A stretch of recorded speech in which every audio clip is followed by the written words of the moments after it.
Hello welcome guys, स्वागत है आपका मनी फ्लो ट्रेडिंग चैनल पर। तो बात करेंगे बीटीएसटी के बारे में कि भाई कल के लिए क्या किस तरीके का प्लान किया जा सकता है, क्या किस तरीके की न्यूज़ लाइव मार्केट में देखने को मिल रही है, सारी चीज़ पे हम डिस्कशन करने वाले हैं। वीडियो बहुत इंपॉर्टेंट होने वाला है। इंट्राडे में एक रिकवरी देखने को मिली है कल की तरह, क्या किस तरीके की न्यूज़ प्ले हो रही है आज, वो सारी चीज़ हम इस वीडियो में डिस्कस करेंगे। तो वीडियो मिस मत कीजिएगा, बहुत ही इंपॉर्टेंट ये वीडियो होने वाला है।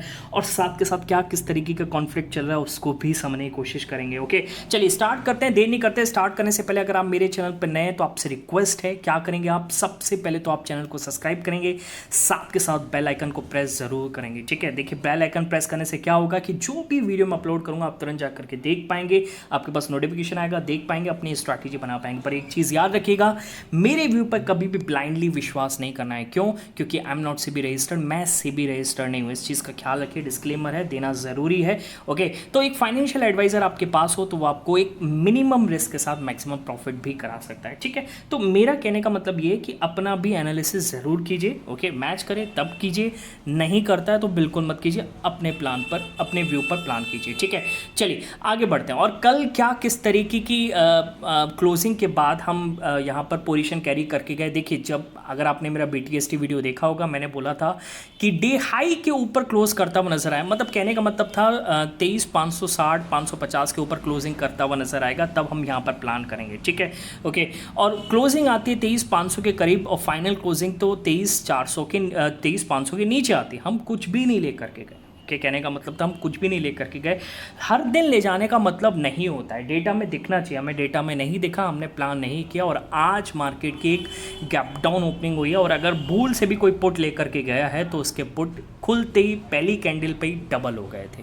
ओके, बहुत बढ़िया प्रॉफिट देखने को मिला होगा। ओके, अब फिर लाइव मार्केट में जब कुछ पोजीशन कैरी नहीं किया तो लाइव मार्केट में हमने कैसे प्लान किया उसको भी हम डिस्कस कर लेते हैं। तो पहला अपना जो यहाँ पर मोमेंटम लेवल निकल के आ रहा था 23,278 के नीचे, यहाँ पर हमने प्लान किया 278 के नीचे गया, तब हमें एक बढ़िया मूव मिला। पहली कैंडल पे आप देख रहे हैं, ये जो आपको दिख रहा है, इसी कैंडल पे हमें एक अच्छा मूव दिखता हुआ नजर आया। ठीक है, दूसरा हमारा प्लान था कि भाई जब ये ऊपर आया, ओके समझिएगा, जब ऊपर आया तो हमारा प्लान था 275 के नीचे डाउन साइड प्लान करेंगे। जब यहाँ कहीं ट्रेड था तब हमने प्लान किया, तो यहाँ से इसने एक मूव दिया 23,220 तक का। इसमें पुट ऑप्शंस में लगभग 23 से 25 पॉइंट के आसपास का मूव मिला। ओके, फिर मार्केट धीरे धीरे धीरे कोलैप्स होता गया। हमारा यहाँ पर कुछ भी प्लान नहीं था, हम चुपचाप बैठे हुए थे, 23,200 टूटने का वेट कर रहे थे और इस कैंडल पर टूटा भी, फिर ऊपर आया रिट्रेसमेंट होकर के। यहाँ हमारा प्लान था कि 178 के नीचे प्लान करेंगे, पर नीचे गया नहीं, ऊपर ही शिफ्ट हो गया।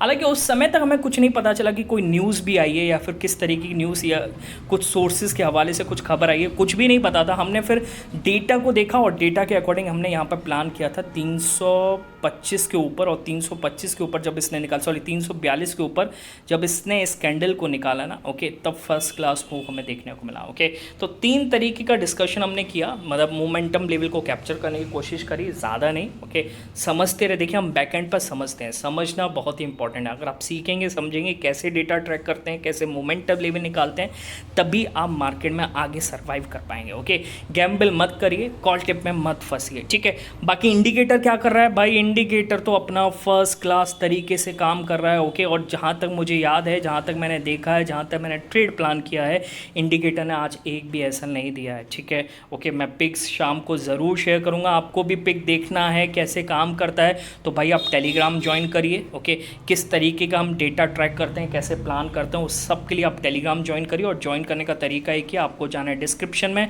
और डिस्क्रिप्शन से जा करके सर्च करना है। ओके, बात समझ में, डिस्क्रिप्शन से जा करके ज्वाइन करना है, सर्च नहीं करना है। ठीक है, चलिए आगे बात करते हैं। ओके, सबसे पहली चीज़ तो देखिए क्या चल रहा है अपने मार्केट में, इसको समझने की कोशिश कीजिएगा। अगर आप ग्लोबल मार्केट देखेंगे तो ग्लोबल मार्केट लगातार ऑल टाइम हाई लगा रहा है। जैसे कल भी हम बात करें तो नैस्डैक ने एक ऑल टाइम हाई लगाया, हालांकि फ्लैट ही क्लोज हुआ पर ऑल टाइम हाई पे क्लोज हुआ।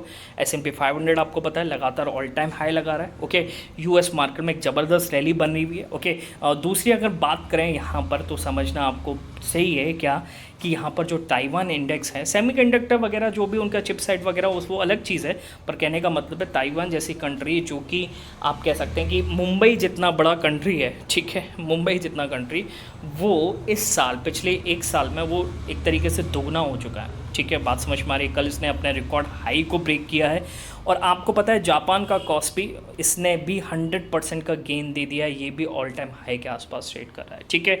और इनकी वजह से मतलब सारे ग्लोबल मार्केट में रैली बन रही है और उसके मतलब अपने मार्केट में नहीं बन रही, और अपना मार्केट जो है इंडिया जो है इमर्जिंग मार्केट की लिस्ट में 7वें पायदान पर शिफ्ट हो चुका है। ओके, हम चीज़ समझ रहे हैं, कहने का मतलब है कि सारे ग्लोबल मार्केट में तेजी है, अपना मार्केट चलने को तैयार नहीं है, पता नहीं क्यों फंसा हुआ है, ठीक है।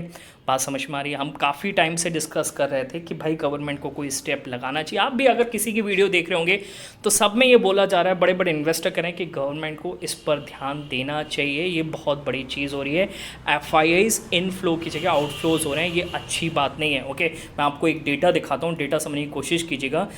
FIIs ने पिछले 4 ट्रेडिंग सेशन में लगभग 77,000 शॉर्ट्स कॉन्ट्रैक्ट यहाँ पर क्रिएट किए हैं निफ्टी में। ओके, मतलब सेलिंग कितनी ज़बरदस्त तरीके से कर रहे हैं आपको समझना चाहिए। 9% भी अब नहीं रह गया लॉन्ग एक्सपोजर, आप समझ रहे हैं कितनी ज़्यादा सेलिंग हो चुकी है। लगभग 92-93% के आसपास मतलब शॉर्ट साइड पर बैठे हुए हैं, सेल साइड पर बैठे हुए हैं, ये सही बिल्कुल भी नहीं है, ठीक है। बात समझ में आ रही है। चलिए आगे डिस्कस कर लेते हैं। देखिए समझने की कोशिश कीजिएगा इसमें।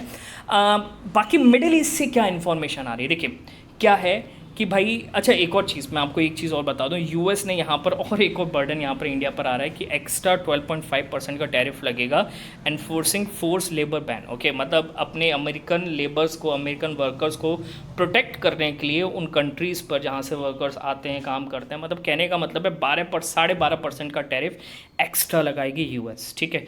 मतलब क्या चल रहा है, मतलब नेगेटिव वैसे ही चल रहा है और नेगेटिव, ठीक है। ये शायद कल और आज हमें शुरुआत में प्रेशर देखने को मिला है, ये चीज़ समझिएगा। बाकी आप ये समझ एक और चीज़ देखिए कि क्या किस तरीके का मिडिल ईस्ट में चल रहा है। देखिए मैं बार बार थोड़ा सा फ्लक्चुएट कर रहा हूँ क्योंकि मैं मेन पॉइंट पर आना चाह रहा हूँ, उसको भी हम समझेंगे।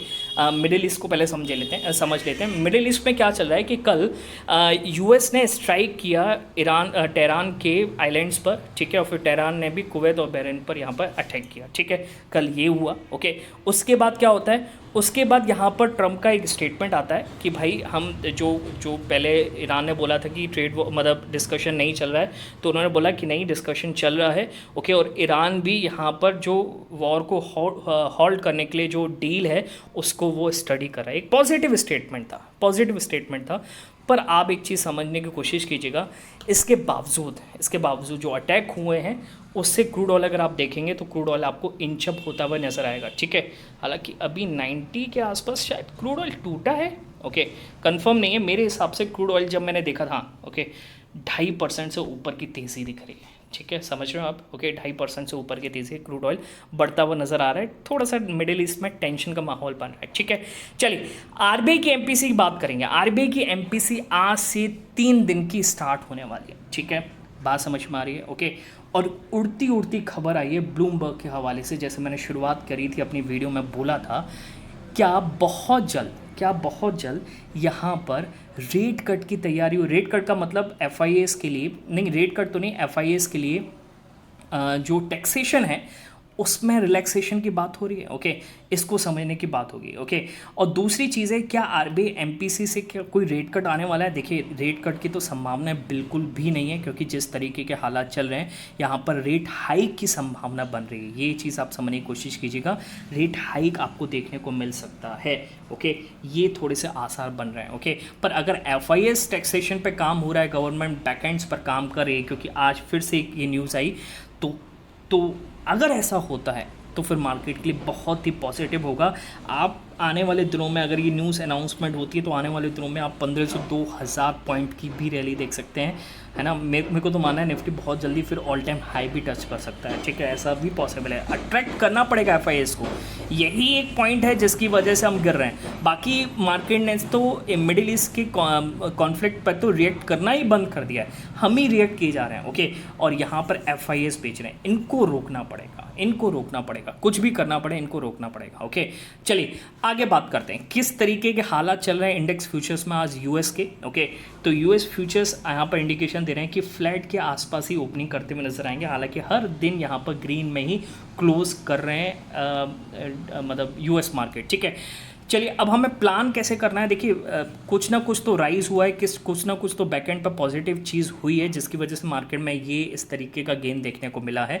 आप डेली टाइम फ्रेम पर देखेंगे तो आपको एक बढ़िया रिजेक्शन कैंडल डाउन साइड से दिखेगा। अब इतनी बढ़िया रिजेक्शन कैंडल पर साफ साफ दिख रहा है कि नहीं, यहाँ पर पुट राइटर का कॉन्फिडेंस बड़ा है।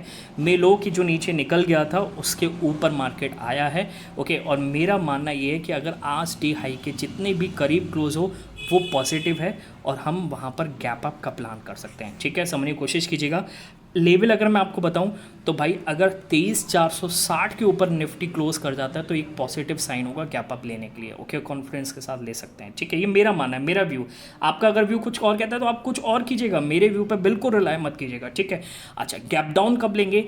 गैप डाउन तभी लेंगे जब हम 23,300 के नीचे बंद होंगे। ओके, उससे पहले गैप डाउन का प्लान ना कीजिएगा अभी। ठीक है, बात समझ में आ रही है, क्योंकि एक सपोर्ट बन चुका है यहाँ पर और क्लोजिंग पर अगर ये प्राइस आता है मे लो के नीचे हम क्लोज करते हैं तो फिर वो नेगेटिव हो सकता है, फर्दर डिक्लाइन देखने को मिल सकते हैं और 23,000 का लेवल भी आता हुआ नजर आ सकता है। ठीक है, तो इसके नीचे आप गैप डाउन का प्लान करेंगे। क्लियर है? ओके, बाकी सारी चीज़ मैंने आपको समझा दी है। डे एंड पर डेटा जैसा भी बनेगा टेलीग्राम पर इन्फॉर्म कर दूंगा। डे एंड में 20 मिनट रहेंगे। ओके, आपको वहाँ पर दिख सकता है। ओके, तो आप डिस्क्रिप्शन में जाइए, टेलीग्राम ज्वाइन करिए। चलिए मिलेंगे नेक्स्ट वीडियो में, तब तक के लिए बाय बाय, टेक केयर।